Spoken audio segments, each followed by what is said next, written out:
Ngendikane Kanjeng Nabi Muhammad sallallahu alaihi wasallam niku teng hadis sahih mutawatir niku as-sholatu khairun maudhu'un fa aktsir aw aqillah. Kula balen malih as-sholatu khairun maudhu'un fa aktsir aw aqillah. Jadi salat itu kebaikan yang sudah bawaannya dulu. Jadi sudah bawaannya salat itu kebaikan. Maudhu itu sesuatu sing asli. Pokoknya salat itu mesti apiye. Sebab niku ngendikane Nabi cek kowe ngekeh-ngekehno jumlahe salat, cek jumlahe napa sih? Dalam konteks artinya salat fardu karuan nggih, kaifiyahe karuan, aturane karuan. Terus salat itu wonten disebut an-naflul mutlak atau sunat mutlak. An-naflul mutlak atau sunat mutlak itu pantangannya hanya 3, enggak boleh ba'da subuh hatta tatlu asyamsu nggih sampai srengenge napa mledhek. Enggak oleh pas waktu zawal. Nggih niku antarane mriki pinten nak dhuwur nggih 12:05 menit nggih. Wis pokoke meh dhuwur niku mboten angsal. Niku jenenge wektu napa? Zawal. Terus nomor 3 ba'da asar nganti napa? Surupe napa? Srengenge. Larangan 3 salat ini bisa dibatalkan kalau ada sebab yang mukorin. Misalnya bar ngasar kok ana wong mati. Berarti kita angsal salat napa? Jenazah. Utawa kowe bar subuh mlebu masjid terus dhe wudu. Niku ana ulama sing darani tetep salat tahiyat napa? Masjid. Mergo sebabe nggih dukhulul masjid. Jadi hanya ada pantangan niku wau. Niki rungokno tenan nggih. Nah terus yang menjadi kontroversi mulai zaman ulama ngantos samangke itu kaifiyah kados traweh. Wis ora usah tersinggung niki ilmu nggih. Teng riwayat-riwayat Bukhari Muslim, Nabi nu nak witir itu 9 rakaat. Lam yakut min hunna fi akhirihinna illa wahidah.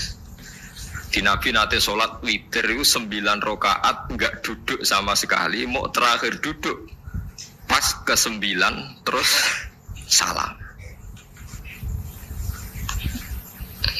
Nah, sebagian riwayat Nabi memotong sholat itu sholatul laili masna berarti 2 8 terus 1 witir. Ini rungono tenan. Sehingga ketika ada sholat tarawih yang 4 rakaat tanpa tasyahud, sebetulnya secara fikih pasti kita sepakat sah. Karena kalau 4 rakaat tanpa tasyahud pertama, kenapa kita katakan sah? Karena Nabi malah pinten songo luwih seru to. Mboten ini karena menjadi kontroversi. Nah, dan tidak satu pun ulama di dunia yang mengatakan tasyahud awal itu wajib. Sampean yakin tasyahud awal wajib atau sunat? Sunat. Artinya khasnya hukum sunat itu gimana? Kalau ditinggalkan tidak batal. Berarti misalnya ono tarawih 4 rakaat berturut-turut, berarti tidak ada masalah karena yang ditinggal artinya tasyahud awal yang kita yakin itu hanya sunat. Tapi dasar ora cocok itu tidak ada masalah kan. Dalile ora cocok. Lah sing darani masalah padahal darani tasyahud awal iku sunat. Kowe salat zuhur tasyahud awal sunat atau wajib? Sunat. Nah sunat tuh khas ya, ditinggal batal lho ora. Mboten. Tapi nek sing ra cocok ya batal. Hukum ora cocok ra cocok. Mboten iki kula terangno. Nah, tarawih itu yang kontroversi ini teng kitab Majmu' karangan Imam Nawawi. Ya akal-akalane tiang-tiang niku. Kula nganti sakniki kan mboten nate ngimami, tapi nggih tak kandhani imam. Soale niat ngakali pangeran, tapi pangeran bakali ya ora kena. Ngeten, iki dawuh Imam Syafi'i. Tarawih itu kalau terakhir kan pinten? 3 rakaat ya. Kan 2 rakaat dulu. Lalu pas 2 rakaat itu pas witir, yang witir kok tarawih. Yang terakhir witir 3 rakaat itu 2 rakaat sampai niate witir nopo-nopo. Witir. Setelah 2 rakaat sampean salam ndak? Salam. Itu menjadi sholat teraneh di dunia. Karena kue muni witir tapi jumlahnya 2. Nah, itu sholat teraneh napa di dunia. Terus sampean muni ngene, mboten Gus maksud kula niku 3 tapi lurus sih. Berarti kayak kudu nerangno pangeran, kudu kamu pangeran kayak penjelasan. Gusti ini 2 sementara loh, nanti ada.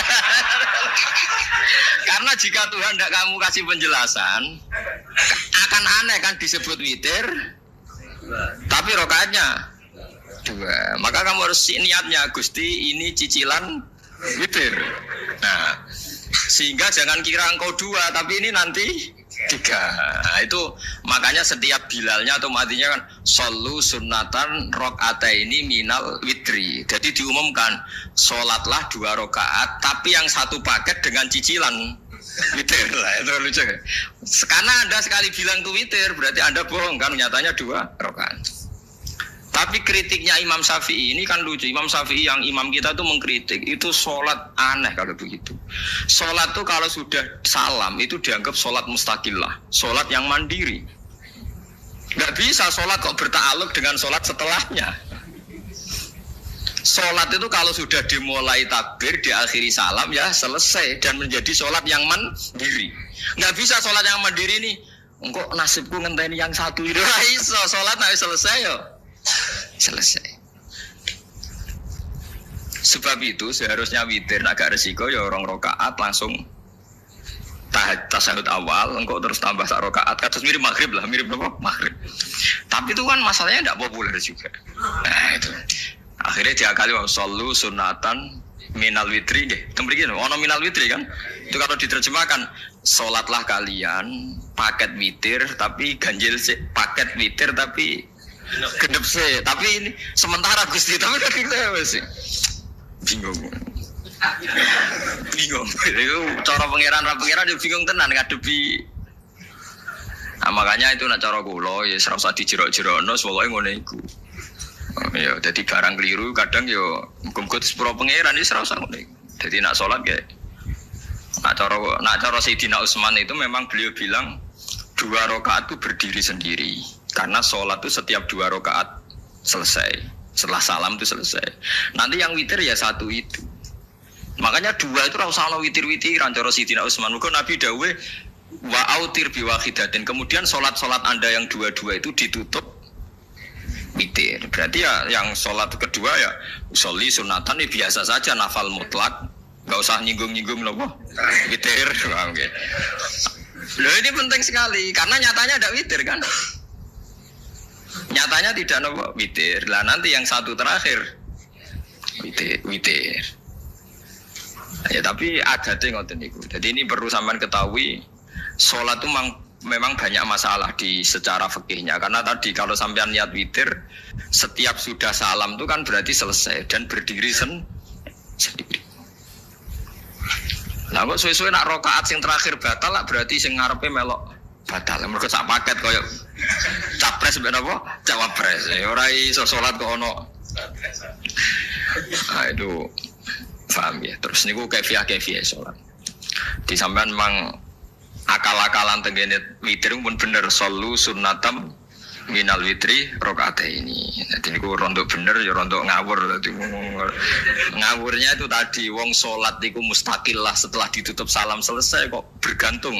Hanya nasib 2 ini kan bergantung setelahnya kan. Mana ada salat kok sudah ditutup berkaitan. Mulane kula nu nak witir ya ora tau tak niati witir. Mun kula ora cocok mek pengumuman niku ora pati cocok. Tapi kan kula makmum. Ora malah dihisab kan cara salah yes. Usolli sunatan anut imam teng ati kula mpun sesuai. Nah, ampe salah ya malah salah, nak bener ki melok napa? Bener, tepak-tepakan wonten mawon. Jadi kula niku wong alim fikih tapi paling tersiksa kok kalah mbek adat, nggih kalah mbek napa? Adat. Ya piye? Nentang adat ora apik. Jare Nabi kono umume wong ya melok umume wong. Namun wong pintu ya melok napa? Pintu. Memang idean Imam Syafi'i harusnya punya rasa malu orang yang mengatur sholat sedemikian rupa. Sebenarnya sholat itu niatem salah lah, kelira-keliru lah. Wong sholat itu wes apik, ora usah detail-detail napa niat. Lalu dari Imam Syafi'i kowe mlebu masjid niat duha ya untuk tahiyat masjid, niat tahiyat masjid nek waktu duha ya untuk duha. Karena wis barang apik, wis piye-piye tetep apik. Ngono dadi ora usah ribet-ribet niat ngono bae wong barang apik. Paham ya? Tapi kan sederhana kan sebenarnya kita tidak perlu bulat, tidak perlu apa bulat. Paham ya? Terus ini penting. Nah, terus yang ketiga masalah kesunatan jamaah dan tidak, ini kalau terang detail. Menurut hukum fikih tahajud itu jelas gak disunatkan jamaah. Witir juga nggak disunatkan jamaah. Tapi semua ulama yang bilang tidak disunatkan itu nggak ada yang memfatwakan hak batal kalau berjamaah. Jadi tidak ada yang bilang dikatakan batal kalau jamaah. Cuma tidak disunatkan jamaah. Tapi Rasulullah itu pernah main di salah satu sahabat di waktu duha. Sahabat itu sakit. Ingin ngundang Rasulullah, kepengen dalamnya di kenangan nanti tinggi sholat sinten Rasulullah. Ternyata Rasulullah ketika sholat, anak-anak dan istrinya yang sakit tadi ikut jamaah dan Nabi membiarkan. Bahkan Nabi sempat ngatur soft.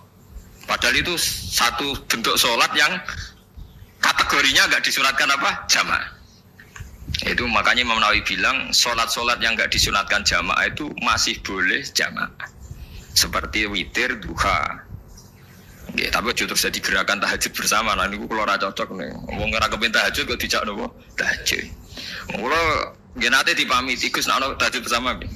Cangkem ora usah. Wong sing ngeloni bojone yo lagi ibadah, bocah ibadah sing ora enak. Mergo jare Nabi wis jelas wa fi buti ahadikum sedekah. Tadi kowe ku malah lucu. Wis ibadah kok bocah apa? Ibadah. Jadi sing ngeloni, lho ngeloni ra kudu ngeloni bojo, ngeloni anak iku ya napa? Ibadah. Takono ruhen. Nak ngeloni bojo gak di masa depan ngeloni apa? Anak. Ngeloni anak ki napa? Ibadah. Ning omah njaga anak bojo timbang dhewean ki napa? Ibadah. Mulane kula nu rapati cocok nek ana tahajud bersama oleh tapi aja dadi gerakan. Nek sing pun nglampahi nggih monggo, sing umate seneng nggih monggo, itu tetap baik. Tapi baiknya bergantung sejauh mana ini tidak dimasalkan. Sekali dimasalkan tetap tidak napa baik. Karena nanti punya akibat yang sedang baik diajak baik yang lain, dari baik nikmat menjadi baik gremeng itulah itu perkara kan. Hanya orang kan sepakat kan nak ngumpuli bojo ibadah, kabeh ulama sepakat kan. Dan itu penggemarnya banyak. Terus dijak ibadah yang penggemarnya sedikit. Dasar imamnya ra cocok. Lah itu kan resiko agama dikomentari kan tinggi. Makanya tidak usah dimasalkan. Sing kelon ya keben, sing turu ya napa? Keben karena turu ya ibadah kan. Wong turu niku mari ra maksiat. Wong zina mergo ora turu. Wong maling mergo ora turu. Wong ngrasani wong ya mergo ora turu. Mulane kula nate cerita teng ngaji niki ana ulama wali. Saking seneng ibadah nganti janggal. Ana gak wali sing makome kaya aku. Ditujono wali sing sauri-uripe turu kecuali salat fardu. Iku wali sing setingkat kuwe. Mboten trimo Gusti tapi niku kok turah turu ya takokno sesuk. Kena apa kok turah? Turu. Jebule tak takoki kenapa jenengan turah turu? Ya wong turu ora iso maksiat. Tapi nak kue poso tahajud, jenenge wong melek tepatine nduk ndi tetep paling selamat itu kok turu. Akhirnya ngakoni dene. Jebule alim kuwe lah ya dadi turu iku iso dadi wali. Ke wong turu ora ngarah zina, ora ngarah maling, ora ngarah ngrasani wong. Dadi mulane akeh wali sing berangkat saka napa turu. Mulane Ashabul Kahfi ku wali sing kramate ku turu suwi. Mergo turu iku nak tepak. Niku iso dadi napa? Wali, ngene kenapa keramat Ashabul Kahfi menapa? Turu. Tapi aja tiru. Iki cerita ilmu ora kudu setuju niku niki ilmu. Difaham ya terus. Kula piyambak pribadi belum pernah tahajud jamaah sama istri saya. Kula piyambak jarang tahajud. Tapi memang saya beritahu kalau sholat yang kesunatannya itu tidak jamaah, sebaiknya jangan dipaksakan jamaah. Karena kadang fadilahnya disirron. Kalau balik ini malah seperti sodako. Kalau zakat wajib itu sebaiknya diumumkan supaya orang tahu bahwa dia sudah melakukan kewajiban. Tapi kalau zakat tidak wajib sebaiknya sirron, sebaiknya rahasia. Begitu guys sholat jamaah itu kenapa baik di sholat fardu? Karena kalau yang tidak jamaah kan dikira dia tidak sholat. Makanya kesunatannya sholat fardu nomor jamaah. Tapi selalu potensi riya, sum'ah, pamer itu ada sehingga ada sholat yang dari awal didesain supaya tidak kelihatan orang, yaitu sholat nggak usah berjamaah plus baik di rumah.